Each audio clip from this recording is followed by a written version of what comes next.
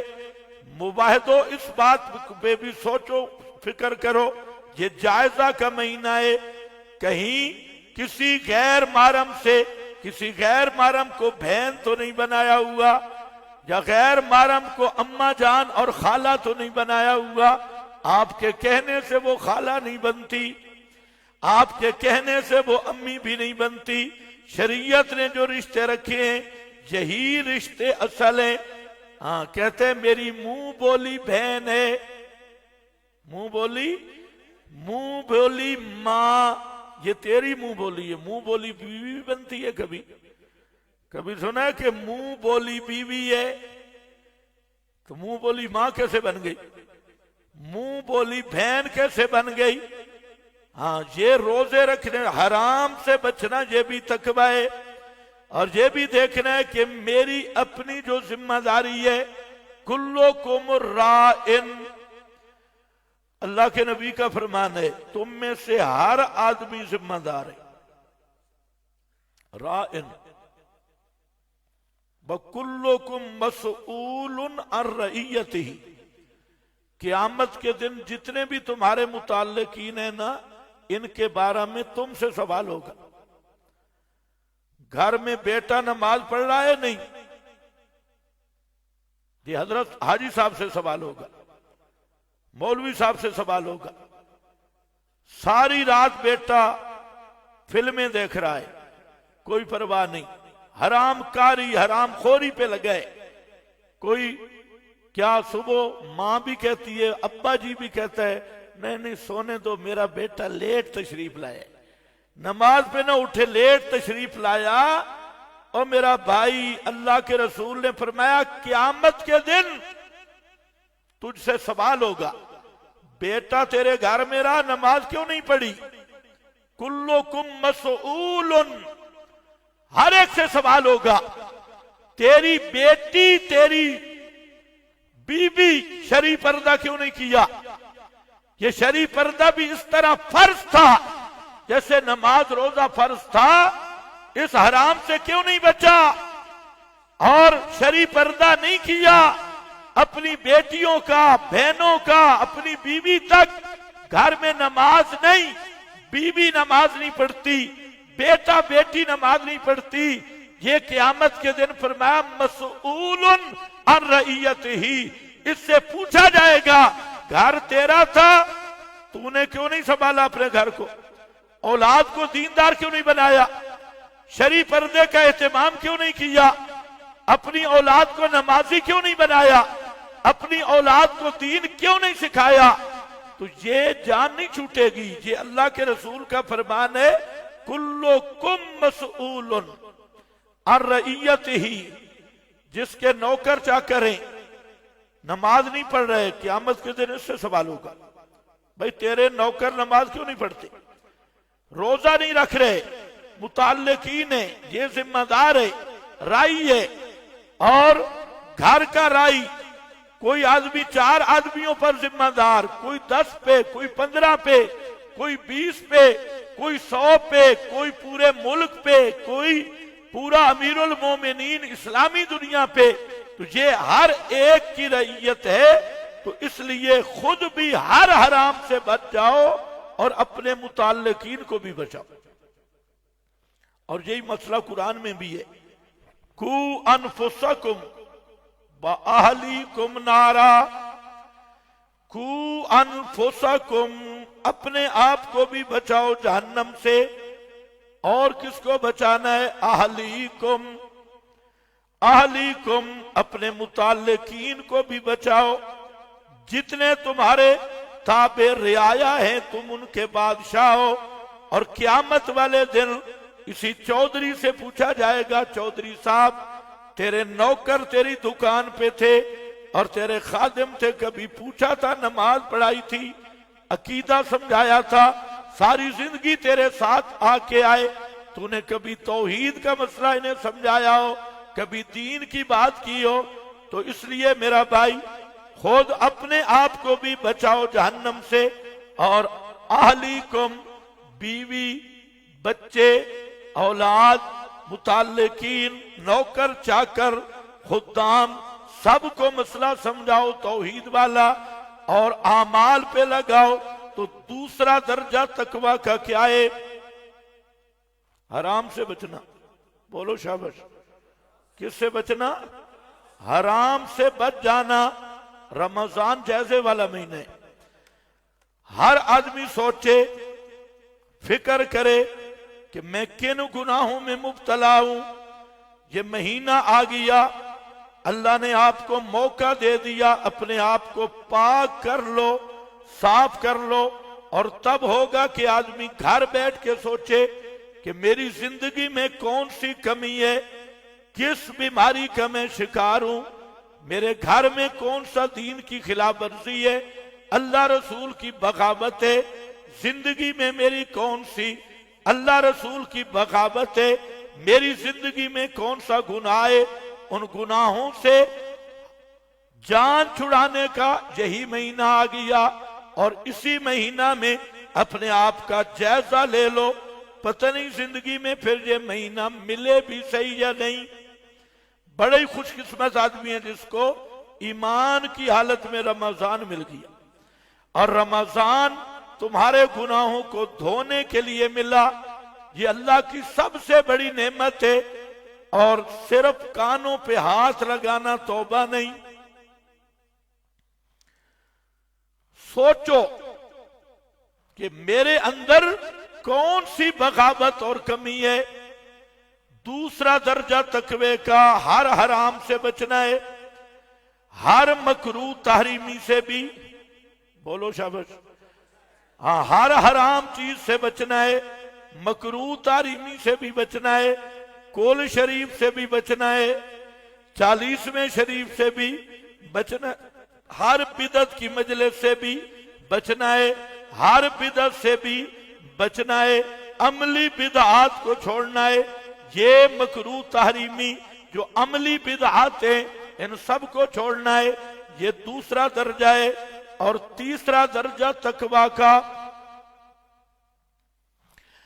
تیسرا درجہ تقویٰ کا یہ ہے کہ اپنے دل کو توحید کا، توحیدی انوار اور تجلیات کی تجلی گاہ بنانا ہے۔ کیا لفظ میں نے بولا؟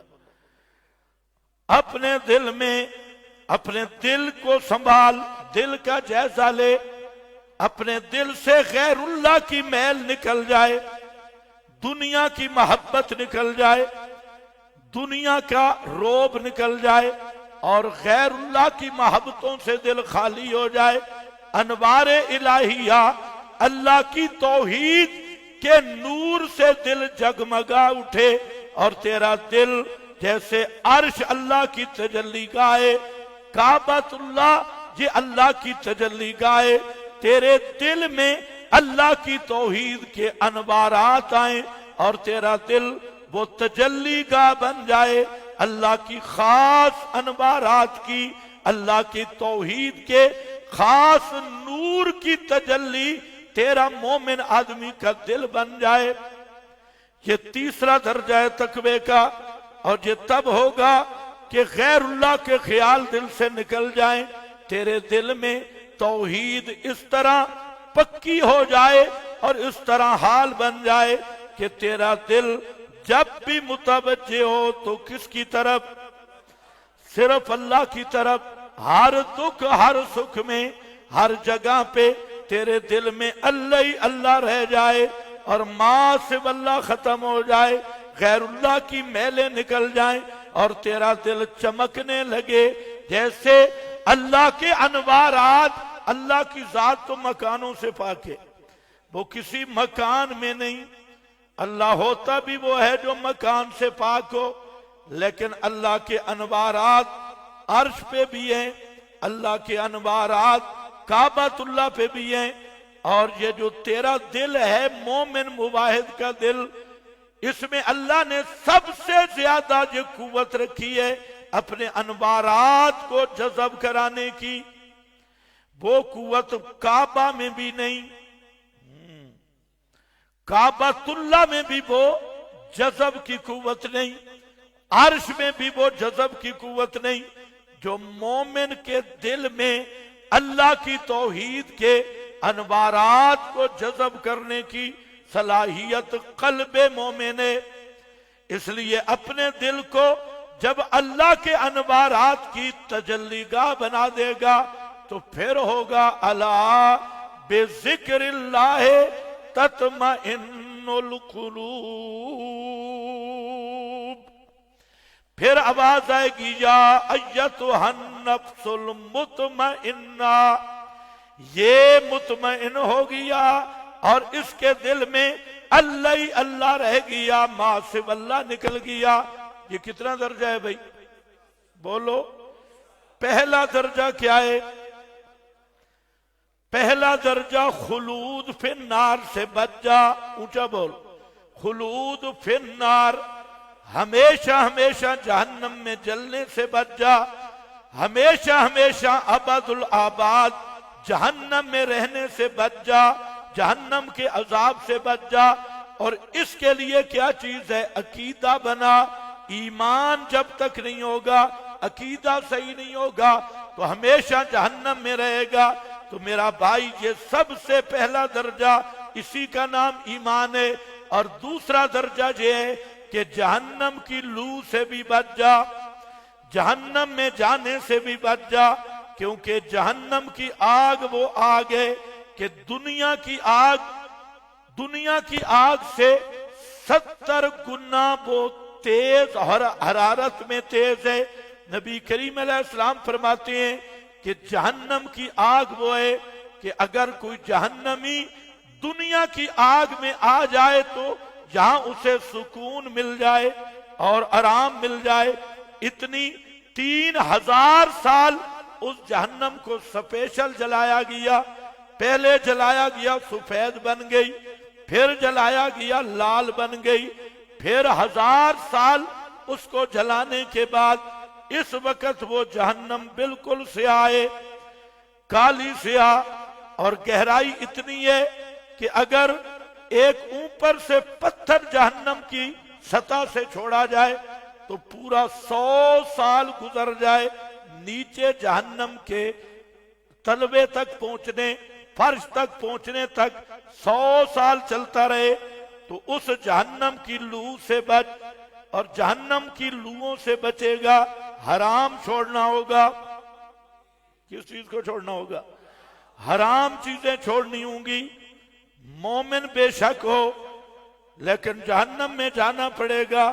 اگر حرام کھاتا کھاتا مر گیا، یہ وضو والے فضائل نہیں بچائیں گے، روزے والے فضائل بھی نہیں بچائیں گے. یہ مولویوں نے تمہیں غلط پٹی پڑھائی ہوئی ہے. استنجا کرو تو جنت نام الاٹ ہو گئی، وضو کرو تو جنت مل گئی.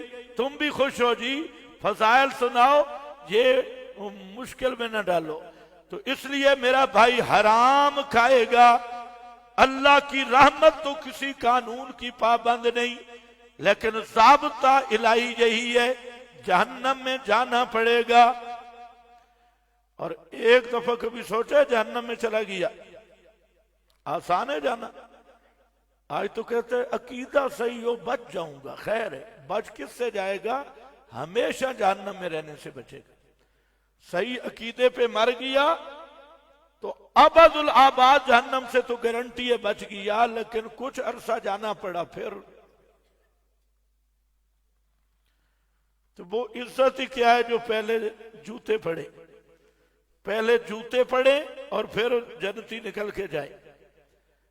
تو اس لیے سب سے زیادہ محنت کوشش ہو کہ اللہ سیدھا جنت میں لے جائے، جہنم کی لو سے بھی بچائے، جہنم کے عذاب کو دیکھنے سے بھی اللہ بچائے اور باروں بار جنت لے جائے.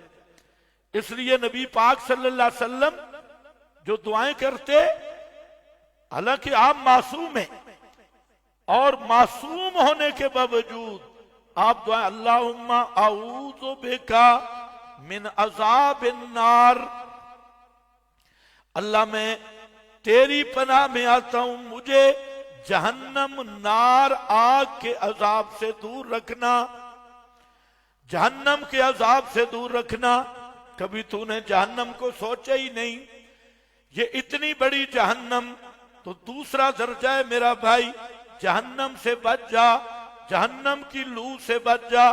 اور وہ کیا ہوگا؟ فرائض کی پابندی کرنی ہوگی، فرض نماز قضا نہ ہو، آمدن فرض نمازوں پہ پکا ہو جا۔ اگر کوئی نیا نمازی بن رہا ہے، چلو فرض ہی پڑھ لینا، جب فرض پڑھے گا تو سنتوں کی بھی توفیق ہو جائے گی، وطروں کی بھی توفیق ہو جائے گی، لیکن فرض نماز کبھی نہ چھوڑ، اس پہ اللہ سے عہد کر لے، روزے فرض کبھی نہ چھوڑ، بہانے نہ بنا۔ رمضان آ گیا، ڈاکٹر کی پرچیاں بھی آ گئیں، بالکل ہٹا کٹا ہے جی، ڈاکٹر نے منع کیا ہے، تیرے دل کے مفتی سے پوچھ، فاستفتِ قلبک، اپنے آپ کو ذرا دیکھ، بہانے نہ کر میرا بھائی۔ روزے رکھ، فرض ہیں روزے، اور ثواب الگ ہے، اور روزہ فرض ہے، حج فرض ہو گیا ہے، ٹال مٹول نہ کر، زندگی کا پتہ نہیں ہے۔ اور اگر حج نہیں کیا، فرض تھا تجھ پہ، حج چھوڑ دیا، جہنم میں جانا پڑے گا۔ سخت وعیدیں موجود ہیں، قانون یہی ہے، وہ رحمت کرے تو کوئی اسے روکنے والا نہیں ہے، لیکن ضابطے اور قانون بھی ہیں اس کے۔ اسی طرح زکوٰۃ فرض ہے، اکثر مواعظ نہیں دیتے۔ اس رمضان میں وعدہ کرو کہ آئندہ خوشی سے زکوٰۃ دیں گے، کرو سارے۔ زکوٰۃ کس سے دیں گے؟ یہ جائزے والا مہینہ ہے، یہ جمعے تو انشاءاللہ جائزے میں ہی گزریں گے، یہ مواہدوں کی اصلاح والا مہینہ ہے۔ یا ایھا الذین آمنوا سے شروع ہوتا ہے، مواہد آدمی زکوٰۃ نہیں دے رہا، ملک ہے چودھری، اور وہ زکوٰۃ یہی سمجھتا ہے 10-12 روپے نکالے، غریب کو دے دیے، کسی کو آٹا دے دیا، کسی کو گندم دے دی، یہ زکوٰۃ ہے۔ یہ زکوٰۃ کے ساتھ مذاق ہے، یہ زکوٰۃ نہیں۔ زکوٰۃ اللہ کا حصہ نکال، اور سب سے زیادہ اہتمام کے ساتھ نکال، اور 40واں حصہ پوری آمدنی کا حساب کر، اور اپنے آپ سے تہیہ کر کہ یہ حصہ نکلے گا تو میرا مال پاک ہوگا، اگر یہ حصہ نہیں نکلا، حلال کی کمائی ہے تب بھی خبیث ہے، وہ پاک نہیں ہوا۔ پاک تب ہوگا کہ زکوٰۃ نکلے گی۔ گھر میں بیٹی جوان، اور اسی طرح اور کوئی ایسی رشتہ دار جوان جو تیرے پلے ہے اور تیری ذمہ داری میں ہے، اور تو ٹال مٹول کر رہا ہے، اس کی شادی نہیں کر رہا، یہ بھی جرم عظیم۔ اسی طرح بیٹے ہیں اور بیٹے گناہوں میں ملوث اور ماحول میں خراب ہو رہے ہیں، تو ان کی شادی نہیں کر رہا۔ بیوہ عورتیں ہیں، رسموں میں لگ کے تو شادی نہیں کر رہا، تو بھی حرام کا مرتکب ہے، اس سے بھی توبہ کر۔ زکوٰۃ ادا کرو گے جی؟ زکوٰۃ مشرک کو دے گو تو زکوٰۃ ادا ہی نہیں ہوگی۔ اہل بدعت اور مشرکین، للڑ، رضا خانی، یا جتنے بھی یہ گمراہ فرقے ہیں، ان کے مدارس میں یا ہیں وہ مدارس اشاعت التوحید کے اندر بیٹھا ہوا للڑ شیطان ہے، مفتی اور شیخ الحدیث وہ بدعتی ہے۔ ایسے مدارس پر زکوٰۃ دو گے، خدا کی قسم زکوٰۃ نہیں ادا ہوگی، اور قیامت کے دن وہ زکوٰۃ تمہارے لیے وہ وبال بنے گی اور عذاب بنے گی۔ اللہ سے مذاق کرنا ہے؟ زکوٰۃ دو دل کی خوشی سے، اور مصرف دیکھو۔ اور جو مدارس کا رواج، سب سے بہترین زکوٰۃ کا مصرف مدرسہ ہے، طلباء ہیں، اس میں کوئی شک نہیں، سب سے بہترین، کیونکہ صدقہ جاریہ بھی ہے۔ اور تعلیم میں بھی معاونت ہے اور اس زکوٰۃ کی بھی ادائیگی ہے اور سب سے زیادہ صاف ستھرے مستحق یہ مدارس. لیکن مدارس وہ جو مدارس ہیں وہ نہیں جو گرجا گھر بنے ہوئے ہیں. اور مدرسہ مسجد مدرسہ تب رہتا ہے جب تک وہ توحید کا مرکز رہے, مسئلہ بیان ہوتا رہے. اور جو مسجد اور جو مدرسہ وہ توحید کو چھپانے والا بن گیا ہے اور شرک بدعت کا اڈا یا کتمان اور تلبیس کا اڈا ہے, وہ مسجد اور مدرسہ وہ مسجد مدرسے کے اس وقت حکم میں نہیں جب تک اس میں اللہ کی توحید کی چوری ہو رہی ہے, تلبیس اور کتمان ہو رہا ہے یا شرک اور بدعت کا اڈا بنا ہے. اس سے گردوارہ اور ہندوؤں کا مندر, عیسائیوں کا گرجا اور اس مدرسے میں کوئی فرق نہیں. صاف مسئلہ ہے. تو یہ کیا لینا ہے؟ جائزہ. بولو کیا لینا ہے؟ جائزہ. ٹائم چونکہ اوپر ہو گیا ہے. تیسرا جو درجہ ہے نا تقویٰ کا, آنا میں جہاں چاہتا تھا, تیسرا درجہ. اور یہ تیسرے درجے کا جو کمال حاصل ہے جس آدمی کو, اس کا نام ہے ابو بکر صدیق. کیا نام ہے؟ ابو بکر الاتقا. الاتقا سب سے زیادہ متقی. تمہیں تو فرمایا لعلکم تتقون, تم بچ جاؤ, ان فرائض کی کوتاہی سے بچو, حرام کاموں کے قریب نہیں جانا, یہ تمہارا تقویٰ ہے. روزہ تم پہ فرض کیا, فرمایا لوگوں ایک ایسا متقی بھی ہے میری کائنات میں جو انبیاء کے تو بعد ہے لیکن ساری امتوں میں الاتقا. کون ہے؟ الاتقا. ساری امتوں میں الاتقا, اور اس کے تقوی کا بیان ہے. اسی لیے روزے کے ساتھ بھی بڑی مناسبت ہے. فرمایا جنت کا ایک سپیشل گیٹ ہے اور اس گیٹ کے اوپر بورڈ لگا ہے الریان. الریان, یہ ریان کا معنی ہوتا ہے سیراب کرنے والا. کیا؟ پیاسوں کو پیاس سے سیراب کرنے والا, پیاس بجھانے والا ریان. وہاں سے روزے والے متقی گزریں گے. اور جب یہ حدیث بیان کی ہے فرمایا جنت کے 8 دروازے ہوں گے, بڑے بڑے دروازے ہوں گے, پریشان نہیں ہونا, بڑے بڑے گیٹ ہوں گے جنت کے. سبحان اللہ. ان میں ایک سپیشل دروازہ ریان. پوچھنے والا پوچھتا ہے اللہ کے رسول, روزے داروں کو ریان سے بلایا جائے گا؟ جو زیادہ مومن مواعد نمازوں پہ زور لگاتا ہوگا وہ اس گیٹ سے جائے گا. صدقہ دینے والا وہ بھی سپیشل بورڈ سے جائے گا. لیکن کوئی ایسا آدمی بھی ہے جس کو 8 دروازے پہ جس کا انتظار ہو اور 8 دروازوں سے آواز ہے تو ادھر آ جا, ادھر آ جا. پیغمبر کریم نے فرمایا ہاں ایسا آدمی بھی ہوگا کہ جنت کے 8 دروازوں پہ اسے بلایا جا رہا ہوگا. اور وہ کون ہے؟ وہ ابو بکر صدیق ہے.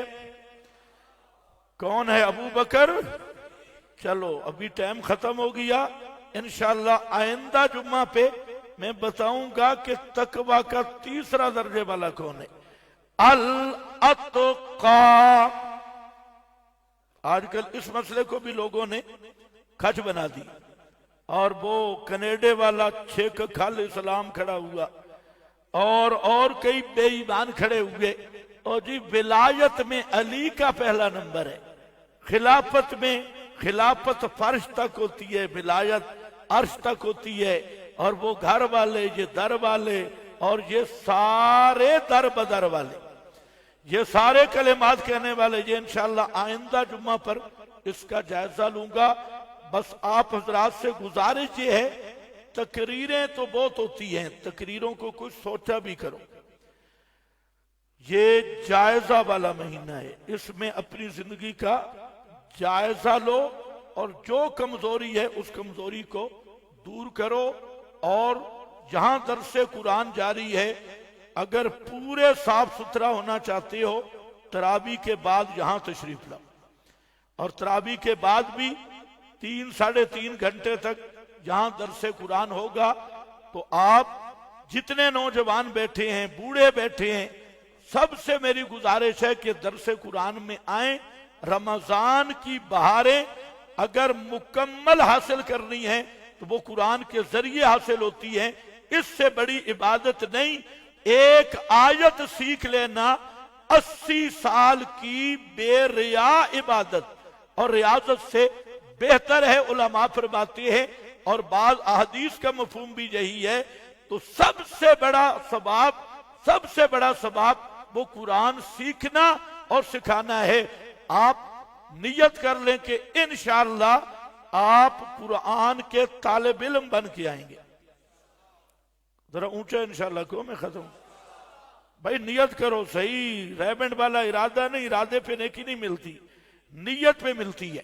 نیت کر لو کہ انشاءاللہ دن کو جو آنا چاہے دن کو بھی ہوتا ہے، رات کو آنا چاہے رات کو بھی، زور کے بعد آنا چاہے زور کے بعد بھی. یہاں 24 گھنٹے سروس ہے اور قرآن پڑھایا جا رہا ہے. آپ یہاں تشریف لائیں، قرآن کے قریب آئیں، اپنا ایمان بچائیں. اور جس کو قرآن سننے کا چسکا پڑ گیا دورہ تفسیر کا، خدا کی قسم وہ پھر قرآن کے بغیر رہ بھی نہیں سکتا. یہ تمہارے چسکے اور طرف ہے نا، اس لیے تم ادھر آنا ذرا مشکل ہے. ذرا تھوڑا سا چسکا لگا کے دیکھو. یہ صرف 20-22 دن ہیں ان میں. اور یہاں طلباء ہیں، ہم الحمدللہ وہ منہ ٹیڑھا کر کے چندے مانگنے والے بھی نہیں ہیں.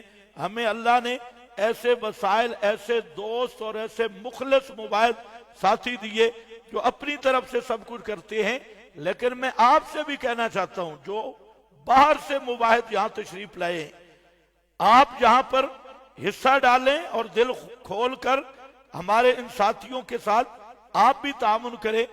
جہاں افطاری، سحری اور یہ جو باہر تم کوئی جناب دسترخوان لگاتا ہے، کوئی ادھر کوئی ادھر کوئی ادھر، وہ تو پتہ نہیں سارے بغیر روزوں والے کھاتی ہیں.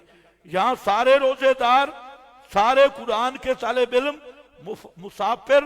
اور یہ آپ کے لیے موقع ہے. آپ کو مشورہ دے رہا ہوں، مانگ شانگ نہیں رہا، مشورہ دے رہا ہوں کہ اپنے پاک حلال مال سے جتنا آپ یہاں لگائیں گے طلباء کو دیں گے، مرکز توحید کی خدمت کریں گے، اللہ آپ کو اسی طرح اجر عظیم عطا فرمائے گا. اور یہ تو نظام ہے، یہ چلتا رہے گا. اور قسمت والوں کو اللہ اس نظام میں توفیق بھی دیتا رہے گا. وآخر دعوانا ان الحمدللہ رب العالمین.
یہ جو جگہ اگر نہیں بن رہی تو جو طلباء اپنے ہیں یہ تھوڑا اوپر چلے جائیں، چند طلباء پیچھے جو طالب علم بیٹھے ہیں مدرسے کے یہ اوپر چلے جائیں تاکہ جگہ بن جائے باہر والے ساتھیوں کے لیے. بس زیادہ نہ جاؤ، چند ایک جاؤ، ان کی جگہ بن جاؤ. آپ اوپر پھر سب بنا لیں، اوپر آواز جائے گی تو اوپر ایک سب بنا لو. الحمدللہ الحمدللہ وحدہ والصلاة والسلام على من لا نبی بعدہ. اما بعد فإن خیر الحدیث کتاب اللہ وخیر الحدی حدی محمد صلی اللہ تعالی علیہ وسلم وشر الامور محدثاتها فإن كل محدثة بدعة وكل بدعة ضلالة وكل ضلالة في النار. أما بعد فأعوذ بالله من الشيطان الرجيم. الرحمن الرحيم. إنا أعطينا